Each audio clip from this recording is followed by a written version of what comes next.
Mesdames et messieurs, bonsoir, c'est Simon, on se retrouve pour une toute nouvelle vidéo sur les pronostics de WrestleMania 35. Donc il y a quelques jours, il y a de ça, donc c'était vendredi soir, donc vous avez eu NXT TakeOver Brooklyn, New York, pardon.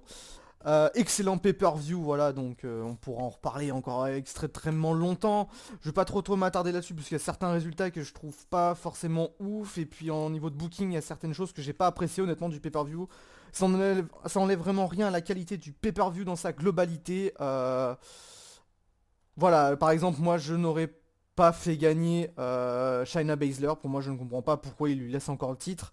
Le main event, pour moi, il aurait dû se dérouler d'une autre manière. Donc que ce soit Johnny Gargano ou Adam Cole qui remportait le match, ça me semblait totalement logique. Alors, je le sentais déjà dès les premières minutes du match que Johnny Gargano allait sortir avec le titre. C'était pour moi une évidence à ce moment-là.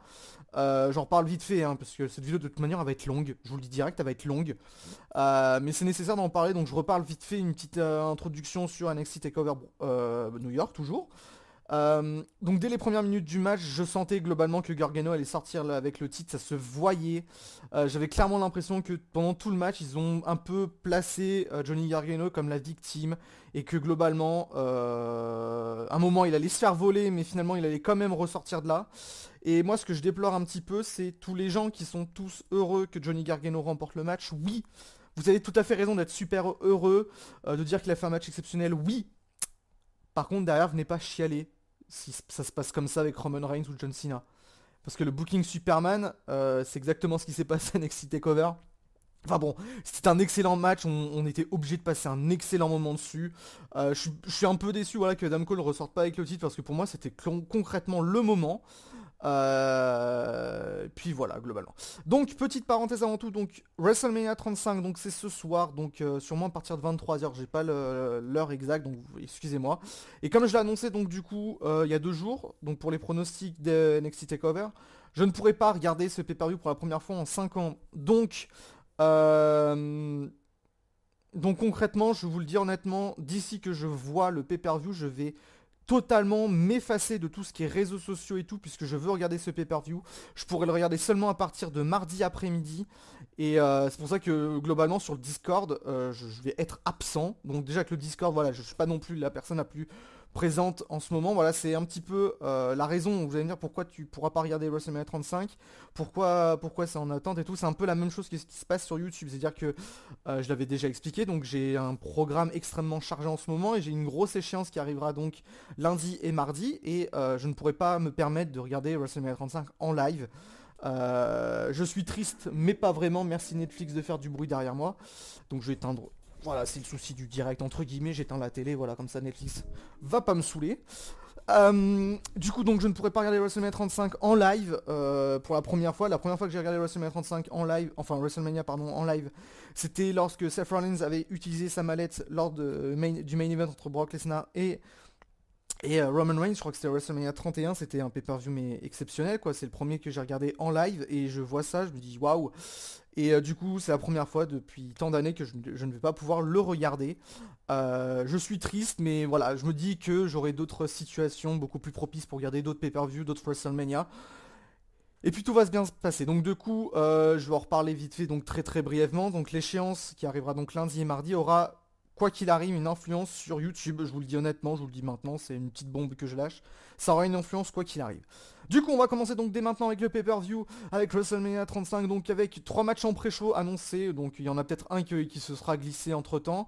Petit aparté par contre, j'avais ajouté un match donc au préalable déjà avant qu'il soit officialisé, et il est bien officialisé, c'est le Raw Tag Team Championship entre les Revival et Zack Ryder et Kurt Hawkins. Il a été officialisé je crois même peut-être même le lendemain ou vendredi pour WrestleMania. Du coup il aura bien lieu et vos pronostics seront comptés. Bien évidemment je vais faire une petite modification au niveau de vos pronostics qui va vous arranger. Du coup puisque j'ai fait une erreur un petit peu dans le sondage, je vous en reparlerai le moment venu. Donc pré-show, donc Andre the Giant Memorial Battle Royale.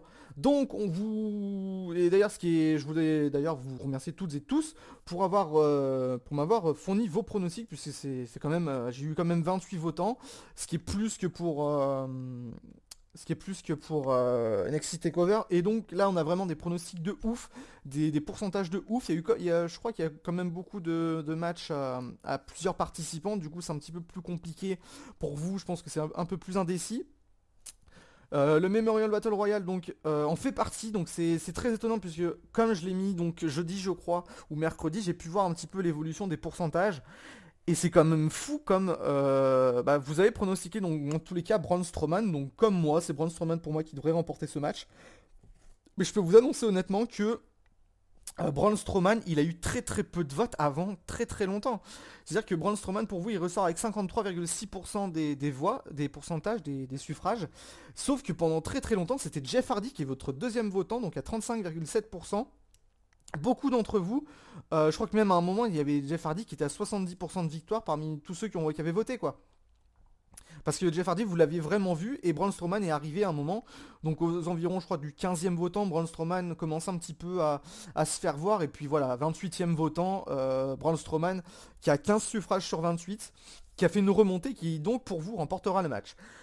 Match suivant donc un peu plus indécis dans votre suffrage, donc là il y a une égalité. Pour le WrestleMania Women's Battle Royale, donc j'ai nommé seulement 5 lutteuses. Je sais pas pourquoi j'ai pas mis d'autres votants. Je sais pas du tout.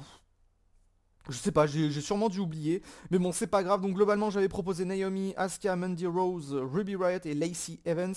Globalement, la vainqueur de ce match se situera parmi ces 5 candidates. Et de toute manière, vous avez été donc 35,7% a établi une victoire pour Lacey Evans et 35,7% pour Asuka. Et donc les autres pourcents c'est 8.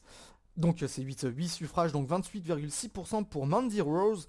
Alors moi quand j'ai fait le sondage, je sais pas pourquoi je voyais vraiment Mandy Rose remporter cette Women's Battle Royale. Mais j'imagine plus, donc là ce qu'on va faire c'est comme il y a une égalité et que moi je n'ai pas voté pour les sondages, je vais prendre l'inverse, donc globalement parce que mon suffrage va se diriger vers Asuka, et du coup j'estime que votre suffrage va plutôt se diriger donc du coup vers Lacey Evans, voilà comme ça c'est un point à prendre entre vous et moi, comme ça il n'y a pas, voilà, je suis désolé, je suis obligé, je peux pas vous, voilà il aurait fallu peut-être un 29e, une 29e personne qui vote entre Lacey Evans et Asuka. Mais globalement je ne peux pas, donc mon suffrage va compter donc pour Asuka et à l'inverse, vous prenez la personne en face, donc c'est Lacey Evans pour vous, qui remportera le match, donc c'est très serré de toute manière. Voilà, donc maintenant c'est pour le Cruiserweight Championship match donc entre Buddy Murphy et Tony Nese, donc Tony Nese qui s'est dirigé vers la finale en affrontant en finale Cedric Alexander. Donc merci la WWE de ne pas nous mettre encore une fois un Cedric Alexander. Parce que oui, je ne supporte toujours pas Cedric Alexander, je vous le dis honnêtement. Du coup, là c'est une tollée quoi, globalement 92,9% pensent une victoire de Buddy Murphy. Et globalement je suis d'accord. Donc Tony Nese, il est là depuis les débuts de NXT. Depuis les débuts de 205 Live. Et globalement, je suis d'accord pour dire que Tony Nese mériterait, donc déjà mérite ce title picture à WrestleMania, franchement c'est un gros pouce pour sa carrière à mon avis, je pense sincèrement qu'il le mérite, puisqu'il fait pas de vagues, il est là depuis les débuts de 205 Live, et sincèrement je pense que ce match de championnat il le mérite, de là à le remporter je sais pas, peut-être dans l'année il le remportera, peut-être lors du prochain pay-per-view, mais je pense que le faire gagner le titre à WrestleMania serait une mauvaise idée dans ce cas-là, voilà je le dis honnêtement. SmackDown Live Tag Team Championship, donc là on passe globalement dans le show principal, donc il y aura peut-être des matchs qui vont être balancés dans le pré-show, j'en ai aucune idée, hein, mais là n'est pas l'idée. Et donc là je vous avais proposé donc 4 équipes plus le choix d'une autre équipe, donc globalement je rappelle un petit peu ce qui se passait si vous souhaitiez une autre équipe. Donc si quelqu'un avait voté une autre équipe, il n'avait pas à dire c'était quelle autre équipe. C'est-à-dire qu'il pensait que c'était une autre équipe parmi les 4, donc le match était peut-être transformé en Fatal 5-Way, ou à la rigueur il y avait une équipe qui a été enlevée du match pour une autre. Enfin voilà, donc globalement certains ont pensé à une autre, personne n'a pensé à une autre équipe, enfin globalement personne n'a voté, si il y a une personne qui avait voté pour dans un autre match. Mais globalement vous êtes satisfait des propositions que je vous avais faites, donc c'était un Fatal 4-Way pardon pour les matchs, pour les titres par équipe de SmackDown Live entre les Usos qui sont les champions, Aleister Black et Ricochet qui ont donc perdu vendredi lors d'un match excellent en ouverture du pay-per-view d'NXT, The Bar donc Cesaro et Sheamus, et Shinsuke Nakamura et Rusev. Et globalement vous avez établi donc les Aleister Black et Ricochet comme sortant avec les titres de SmackDown. Et moi je suis pas de cet avis, je pense concrètement que c'est les Usos qui vont ressortir avec les titres. Je pense que Aleister Black et Ricochet vont plutôt se diriger vers... quoique en fait non. Ouais, non, non, je pense que c'est quand même les Usos qui vont ressortir avec les titres, mais ouais, non, finalement, ils vont peut-être... Aleister Black et Ricochet vont peut-être vraiment se situer vers SmackDown Live. Je pense que ce serait vraiment un milieu beaucoup plus propice à une expansion que Raw. Raw, c'est bouché de tout part, quoi. On a Roman Reigns, on a Seth Rollins, on a Finn Balor, Bobby Lashley, Drew McIntyre. Enfin, on a globalement des superstars, des superstars. Je dis pas que Aleister Black et Ricochet ne peuvent pas aller au-delà d'eux. Loin de là, je pense vraiment qu'Aleister Black, s'ils ont les couilles de le placer, il peut faire un travail, il peut avoir une carrière monstrueuse. C'est la même chose pour Ricochet. Mais sincèrement, je pense que commencer à SmackDown Live, aller sortir un United States Championship match, prendre les titres par équipe de SmackDown, à la rigueur pourquoi pas pour Aleister Black, prendre le titre de la WWE contre un Kofi Kingston ou un Daniel Bryan s'il remporte le titre ou si il n'a pas perdu le titre, je pense que c'est largement possible. Mais je conserve mon idée que les Usos vont emporter le titre. Donc selon vos pronostics, c'est 39-3 pour Aleister Black et Ricochet, 32-1 pour les Usos et 28-6 pardon, pour Cesaro et Sheamus. Personne ne voit clairement Nakamura et Rusev sortir avec le titre. Mais moi je pense plus, et c'est vraiment sincère, je pense largement plus que Shinsuke Nakamura et Rusev ressortiront avec le titre que The Bar. Pour moi il y a une plus grande probabilité. Je le pense sincèrement. On en est où? Oui, du coup, United States Championship match donc entre Samoa Joe et Rey Mysterio. Donc ce match peut-être qu'il ne va pas être pronostiqué, donc je sais pas, je sais pas, donc il faudra me le dire dans les commentaires, puisque Rey Mysterio est blessé, on ne sait pas encore comment ça va se passer. En tout cas, moi je ne sais pas encore comment ça va se passer. Du coup, ce que je vous propose, c'est que si ce match a lieu, bon bah il a lieu. S'il y a quand même un match pour le titre des États-Unis, dites-moi si vous souhaitez conserver les mêmes pronostics. Donc du coup j'inverse, je mets les pronostics pour Rey Mysterio, je les mets en faveur de l'autre lutteur. Et parce que globalement vous avez estimé qu'à 53,6% c'est Samoa Joe qui allait remporter le match. Et globalement je sais pas si voilà si c'est. Je pense que derrière vous allez chercher le point, donc vous allez me répondre demain. Si par exemple c'est l'autre lutteur qui remporte le match, vous allez me dire ah bah ouais mais non annule le match puisque voilà. Enfin voilà, donc globalement je sais pas encore, donc ça dépendra un peu de mes résultats. Globalement si je dis de la merde, globalement je vais essayer de me donner un point là-dessus.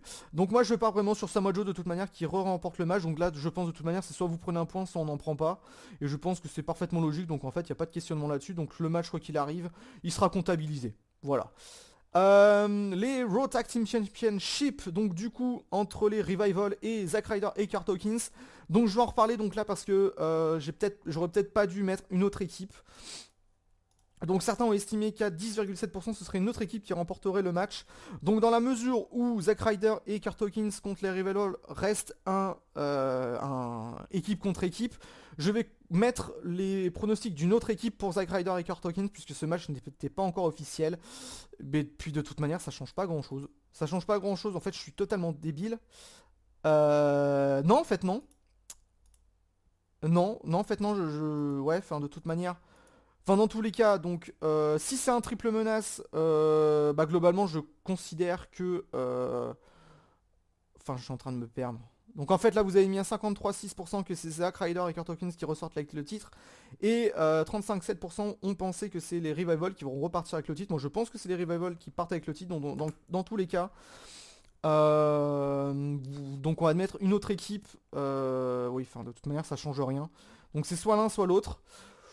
Donc voilà, donc on va pas trop s'attarder là-dessus. Donc moi je pense que les Revival vont ressortir avec le titre. Donc globalement je pense pas qu'il y aura énormément de changements de titre à WrestleMania, je le dis honnêtement. Voilà, donc je pense pas que les Revival vont perdre le titre.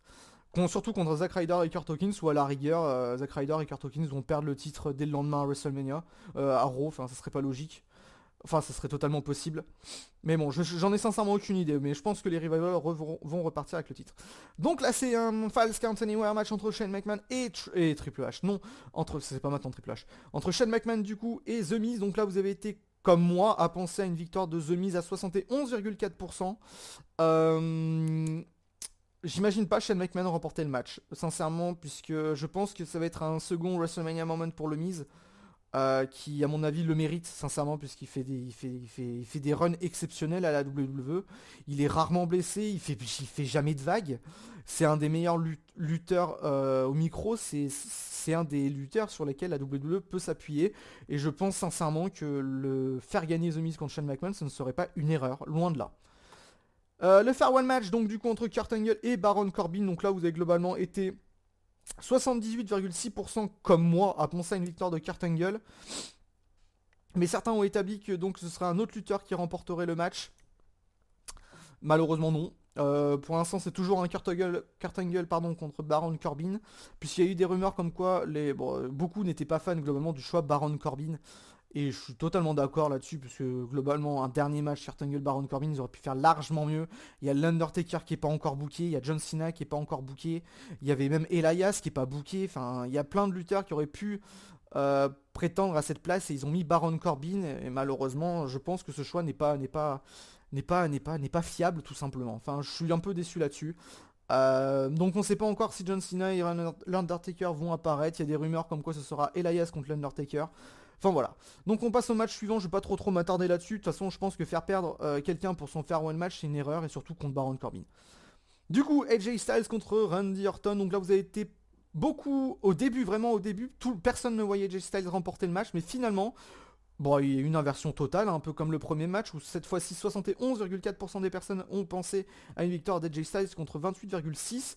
Donc ça, globalement, ça devrait être le seul match où il n'y aura pas un autre lutteur, parce qu'il n'y a personne qui devrait s'ajouter à ce match. Il y avait des grosses rumeurs comme quoi c'est Kevin Owens qui pouvait s'ajouter à ce match, mais suite notamment, il y avait une rumeur comme quoi il allait s'ajouter au match parce qu'il allait y avoir un méga brawl entre les trois lors du Kevin Owens Show. Et globalement, non, fallait pas mettre Kevin Owens. Kevin Owens, pour moi, de le faire revenir quand ils l'ont fait revenir, c'était une erreur. Parce qu'il y avait une hype Kofi Kingston et franchement c'était une erreur, puisque là Kevin Owens n'apparaît quasiment pas. Il n'a pas un grand impact maintenant et je trouve ça vraiment dommage. Et voilà. Du coup, donc je penche aussi pour une victoire d'AJ Styles, hein, globalement. Match suivant donc entre Roman Reigns et Drew McIntyre. Donc il y a quand même 14,3% des personnes qui pensent que Drew McIntyre pourrait sortir avec la victoire. Et je pense que beaucoup pensent à une trahison potentielle de Dean Ambrose qui pourrait rester à la WWE. Mais globalement, moi j'y crois pas. Je trouve ça un peu dommage quand même de faire perdre Drew McIntyre à WrestleMania, puisque c'est normalement la future top star heel du main roster. Mais va falloir lui donner le titre universel à un moment à Drew McIntyre, je le dis honnêtement, pour l'établir comme top heel à Raw. Il y en a pas beaucoup, je pense pas qu'il y ait beaucoup de top heel potentiel à Raw, mis à part Brock Lesnar. Il y en a pas énormément, et Drew McIntyre doit se positionner en numéro 2. Et c'est vraiment quelque chose qu'ils doivent miser dessus. C'est Drew McIntyre, c'est son moment, c'est son année là pour aller chercher le Universal Championship. Et de l'établir de l'établir comme un top heel tout simplement. Donc je pense quand même à une victoire de Roman Reigns comme vous à 85,7%. Le WWE Intercontinental Championship match entre donc le champion Bobby Lashley et le Demon Finn Balor qui va revenir en tant que Demon.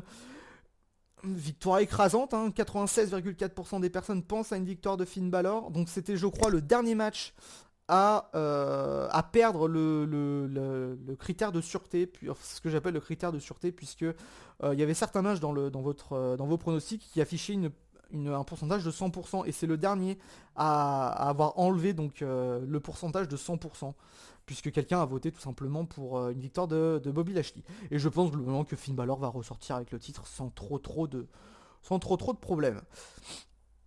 Women's Tag Team Championship, donc entre les Boss and Hugs Connection, les Divas of Doom, les Iconics et Nia Jax et Tamina Snuka. Donc la victoire incroyable de 85,7% pour les Boss and Hug Connection. Voilà, donc globalement 85,7% pour une victoire de Sasha Banks et Bayley. Ça me paraît totalement logique. Et puis sincèrement, je vais être honnête avec vous, s'ils avaient mis des superstars d'NXT, je pense sincèrement que j'aurais misé sur elle. Je pense par exemple pourquoi ne pas ajouter Kairi Sane et Io Shirai. J'aurais pas été choqué de les mettre dedans, et j'aurais vraiment misé sur une victoire de Io Shirai et Kairi Sane si elles avaient été dans le match. Mais bon, les pronostics, voilà, malheureusement, voilà, globalement, s'il y a Kairi, je vous le dis honnêtement, hein, s'il y a Kairi Sane et Io Shirai dans le match et qui remporte le match, je me donne un point, hein, je vous le dis honnêtement.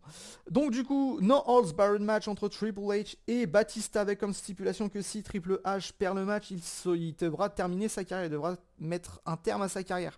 Donc là, pendant longtemps, c'était aussi un 100% pour Batista. J'étais très choqué, puisque moi, à aucun moment, je ne vois Batista remporter ce match, sincèrement. Et donc, je pars pour une victoire de Triple H. Voilà, 67,9% des personnes d'entre vous pensent à une victoire de Batista contre 32,1% qui, comme moi, pensent à une victoire de Triple H. WWE Championship match entre Daniel Bryan, très certainement accompagné d'Eric Rowan, et Kofi Kingston, très certainement accompagné des New Days. Donc là, globalement, je veux voir une victoire de Kofi Kingston, puisque c'est le moment de terminer le règne de Daniel Bryan.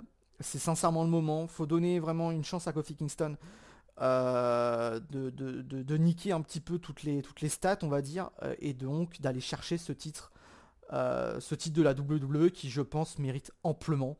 Et puis voilà, il aura des candidats extrêmement sérieux à l'avenir. Voilà, peut-être même qu'il y aura un split-up des New Days. Pourquoi pas établir Biggie comme heel.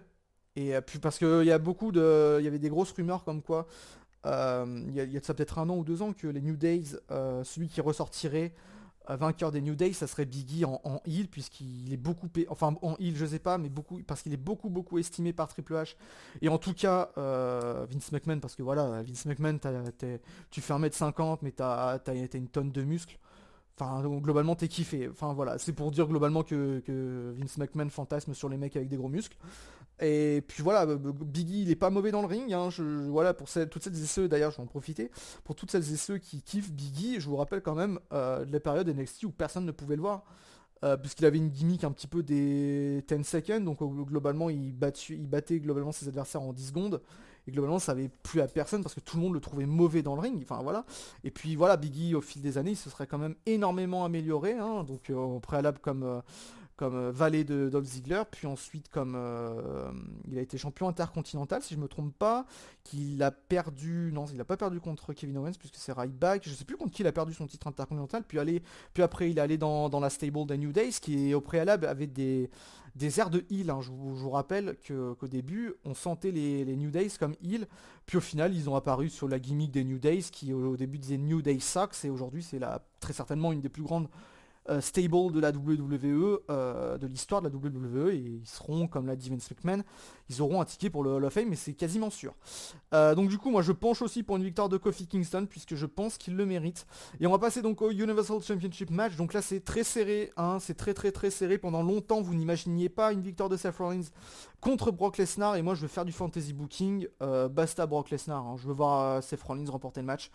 Il y a quand même 46% d'entre vous qui pensent à une victoire de Brock Lesnar, et là pour moi s'il y avait du 50-50, bah, j'aurais donné le point, quoi, peu importe le vainqueur, puisque c'est au bon vouloir de Vince McMahon, c'est ça le problème, hein. Je trouve ça un petit peu dommage, mais bon, je trouve ça un peu dommage dans le sens où pourquoi toujours mettre Brock Lesnar en avant, il est jamais là et on se fait chier. Les résultats d'Euro sont mauvais, et puis il se pose pas la question que peut-être que c'est parce que Brock Lesnar n'est pas là.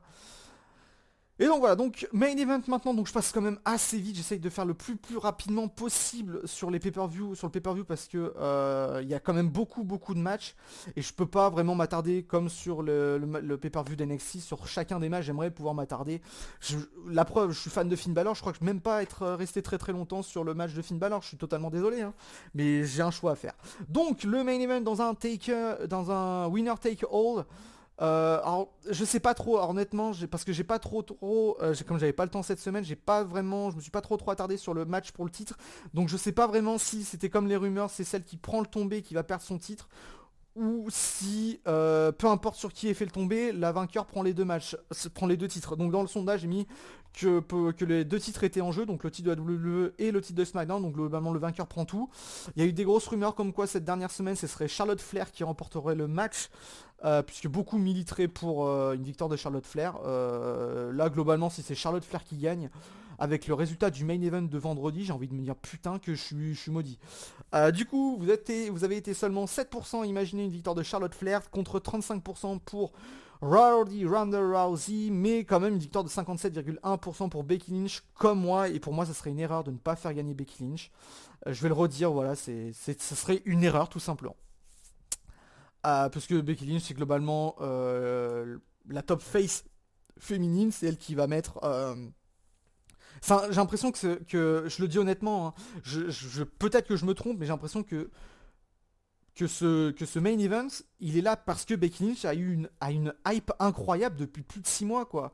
C'est sûrement à cause de ça, c'est sûrement pour ça, je pense qu'ils l'ont vraiment établi comme main event ce match. Puisqu'au début, ils ont quand même tardé à le mettre en main event, alors qu'ils auraient vraiment pu le mettre dès le mois... Enfin, dès qu'il y a eu... dès que ce match était officialisé, ils auraient très très bien pu dire, voilà, c'est le main event, basta. Là, ils ont un petit peu tardé, donc j'ai l'impression que c'est vraiment la hype de Becky Lynch qui a permis un petit peu d'établir ce main event comme le main event, enfin ce match comme le main event de WrestleMania. Du coup, qu'est-ce que je voulais dire? Oui, donc les petits pronostics libres, donc comme d'habitude, donc j'ai mis donc 46% d'entre vous pensent qu'une stipulation sera ajoutée dans un des matchs. Notamment, moi j'ai pensé par exemple à continuer l'angle avec Vince McMahon dans le WWE Championship. Pourquoi ne pas mettre Vince McMahon dans le WWE Championship comme spécial référé? Moi je ne serais pas choqué, tout simplement. Donc, Dean Ambrose apparaîtra pour aider Seth Rollins, vous avez été 10%, pour Roman Reigns vous avez été 14%, donc j'ai mis pour le concert d'Elias, donc 60% d'entre vous pensent que ce sera un échec, puisqu'il va se faire donc globalement déglinguer la gueule. Il y a des rumeurs, alors en tout cas ça a été signé aujourd'hui apparemment, comme quoi Elias ne pourra pas avoir son concert arrêté ou interrompu. Globalement les gars, s'il y a un contrat qui dit Elias ne verra son concert se passer dans de bonnes conditions, vous pouvez mettre 8000 € sur la table, allez pronostiquer dès maintenant, mettez 8000 € que son concert va être un échec, hein. C'est globalement ce qui va se passer. J'ai mis que, donc seulement 25, enfin seulement, c'est quand même pas mal, 25% d'entre vous pensent que John Cena affrontera donc Elias. Le suivant, 64%, pardon, je sais pas lire, donc c'est 46,4% pensent que Vince McMahon aura un impact sur le titre de la WWE, comme je l'ai dit. Donc qu'est-ce que j'ai mis d'autre? Special référé, donc 14,3. Donc il y aurait, comme moi je pense par contre, 21% d'entre vous pensent qu'il y aura une fin controversée au Winner Take All. J'espère pas, honnêtement, j'espère que ce sera vraiment un match clean, vraiment, puisqu'il y avait je pense par exemple au début du Raw Women's Championship à WrestleMania qui avait une fin controversée, puisque Ric Flair avait empêché à l'époque Sasha Banks de venir casser la soumission de Charlotte Flair. Lars Sullivan apparaîtra enfin donc à 28,6%, donc là il y avait une rumeur comme quoi donc ça se combine un petit peu avec ce que j'ai dit avant, donc comme quoi donc ça serait John Cena qui interviendrait contre Elias, mais que derrière donc Elias va perdre le match, mais que John Cena sera toujours dans le ring et Lars Sullivan va lui péter la gueule. C'est globalement ce qu'allait se dire, et vous avez été donc 35% à penser que l'Undertaker ne lutterait pas, donc ça on n'a toujours pas de rumeur. Il y a toujours de la rumeur Elias, il y a toujours la rumeur John Cena pour Elias. Enfin, globalement, on ne sait pas. On ne sait pas globalement ce qui va se passer avec l'Undertaker. Ils misent pas trop dessus en tout cas cette année. Donc globalement, préparez-vous. Si l'Undertaker apparaît, peut-être qu'une apparition. Mais peut-être que tout simplement l'Undertaker ne luttera que pendant 3 minutes, comme l'année dernière, avec un match très très court. Et enfin, comme moi, enfin seulement, par contre ça c'est pas normal, que seulement 39,3% d'entre vous... Ça fait 39,3% ça? Je vais vérifier, on va faire voilà, on va faire un petit calcul, voilà, un petit peu de maths, ça vous fait du bien, donc 11 divisé par 28. Ouais, ça fait bien 39, donc 39,3% d'entre vous pensent, à juste titre, qu'Alexa Bliss va être rayonnante lors de WrestleMania, et ça me semble totalement logique. Donc en tout cas, on va se quitter ici pour cette vidéo, j'espère qu'elle vous aura plu. Voilà, j'essaie vraiment d'aller à l'essentiel, de vous donner mes pronostics le plus rapidement possible. Laissez un maximum de pouces bleus, un maximum de commentaires, parce que j'en ai besoin, voilà, j'en ai besoin. Et puis, pour celles et ceux qui n'ont pas eu le temps de pronostiquer, dites-moi vos pronostics dans les commentaires, je les lirai bien, je répondrai, peut-être pas aujourd'hui, puisque globalement je ne vais pas avoir le temps. J'ai encore le montage de cette vidéo à faire, donc faut pas que je mette trop longtemps sur cette outro, donc moi je vous dis à la prochaine, parce que bien évidemment c'est le plus important. Passez un excellent pay-per-view pour celles et ceux qui vont avoir la chance de le voir en live, donc nous on va se retrouver donc très vite pour de nouvelles vidéos. Moi je vous dis à la prochaine. Salut!